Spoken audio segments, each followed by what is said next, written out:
Nasa kote ang isang individual sa pagtutulungan ng mga tauhan ng Police Regional Office 13 at Philippine Drug Enforcement Agency kung saan nasamsam mula sa kanya ang mahigit 200,000 pisong halaga ng shabu sa Surigao del Sur. Ibabalita yan ni Patrolwoman Joanna Cawile.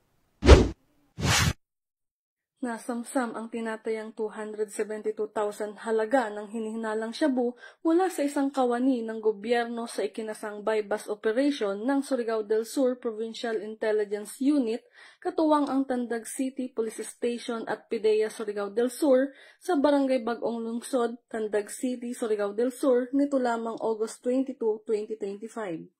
Kinilala ni Police Brigadier General Marshal Mariano Magistrado IV, Regional Director ng Police Regional Office 13, ang suspect na si alias George, 42 anyos, na kabilang sa watchlist at itinuturing na high-value individual sa illegal na droga. Nakumpiska mula sa suspect ang 17 heat-sealed transparent plastic sachet ng hinihinalang shabu na may bigat na tinatayang 40 grams kasama ang iba pang hindi drug-related items. Kasalukuyang inihahanda ang kasong paglabag sa Republic Act 9165 o Comprehensive Dangerous Drugs Act of 2002 laban sa kanya.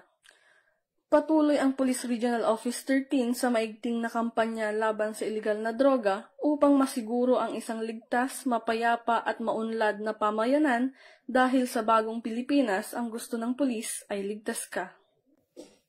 Mula dito sa Police Regional Office 13, ako ang inyong PNN correspondent, Patrolwoman Joanna Cawile, alagad ng matas, taga-taguyod ng Balitang Pulis.